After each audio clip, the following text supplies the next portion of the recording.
Hello and welcome to Project 54.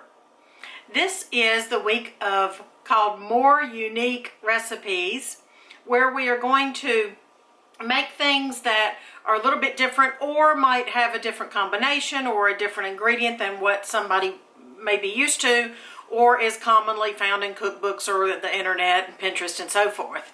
This is episode 35.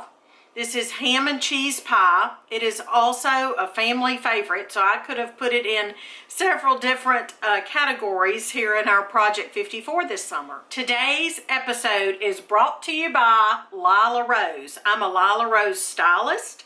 I am modeling one of the LILLA Rose clips. They are my very favorite hair clips.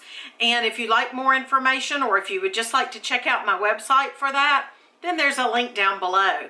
But I have searched far and wide for so many years for a clip that does not fall out of my hair, and finally I found it. So today's episode is brought to you by my LILLA Rose business, link in the description box. Now, let's get busy with ham and cheese pie. I think you're gonna like it.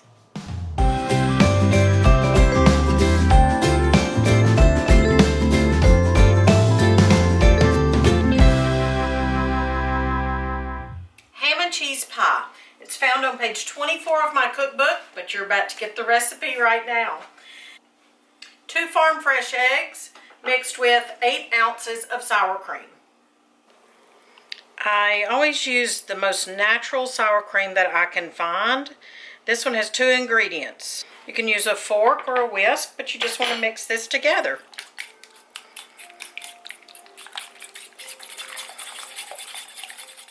Let's hone our hospitality skills. Thrift stores are a great place to find pie pans and many other kitchen needs.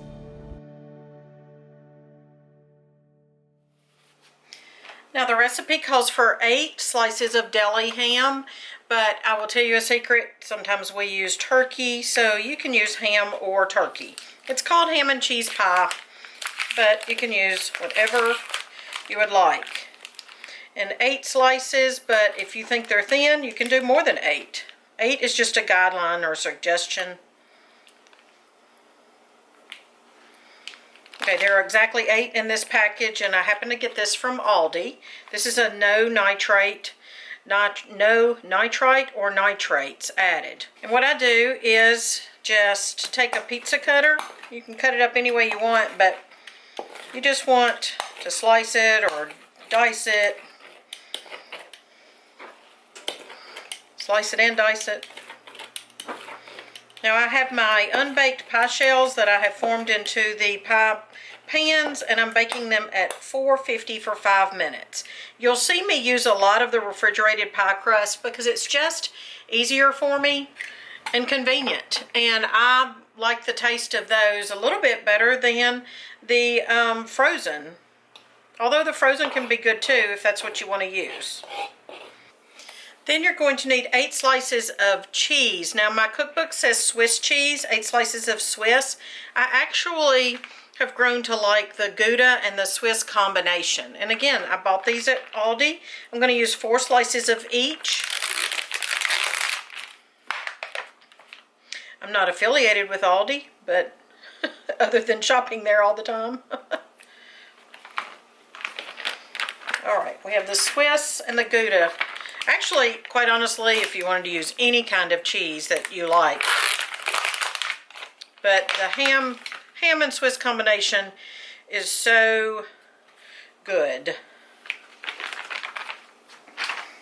And again, I'm just going to cut this up like I did the turkey or the ham, if that's what you're using. I want to thank my Aunt Penny for giving me this recipe years ago. She blessed me with a whole box of handwritten recipes. Nice, wonderful, beautiful recipe box. Many were heritage recipes from our family. Some weren't. But I want to thank her and give her credit for this recipe. She was also quite the cheerleader when I was writing my cookbook, since my mama was not here to be that for me. Now I want to show you, like I said, I did use the refrigerated pie crust, and these are deep dish pans. I recommend that if you can. And also, you know what, you could use a round cake pan too. That works just fine, and I use that many times as well. You see, it kind of drew in a little bit. I did not flute this or anything. In this pan, I just put it in there and mashed it around the sides. This one I attempted to flute, or that's a word for decorating the edges. All right, so I have the ingredients for one ham and cheese pie over here, so that's what I'm going to demonstrate. Just cover the bottom with your turkey or your ham.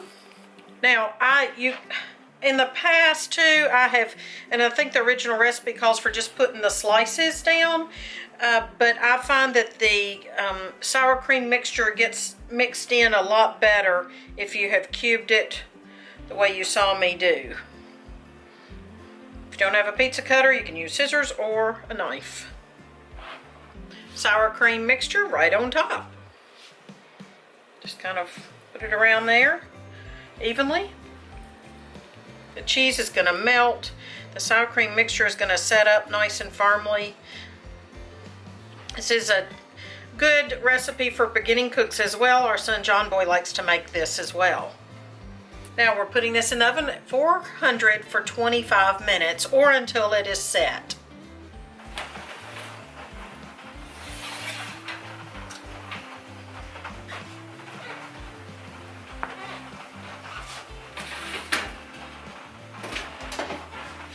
So we're going to let our pie rest for about 10 minutes or so it can kind of set up.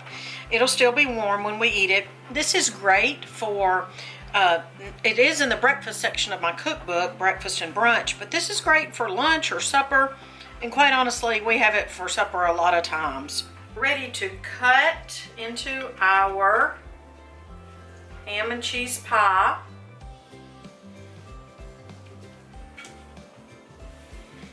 I'm actually going to cut this into 6 pieces instead of 8 like you would probably cut a dessert pie. And you're good to go for a luncheon, breakfast, supper, tea party. Unique recipe, ham and cheese pie, or turkey and cheese, or turkey and cheddar if that's what you want. But it sets up great. It's so cheesy and just delicious.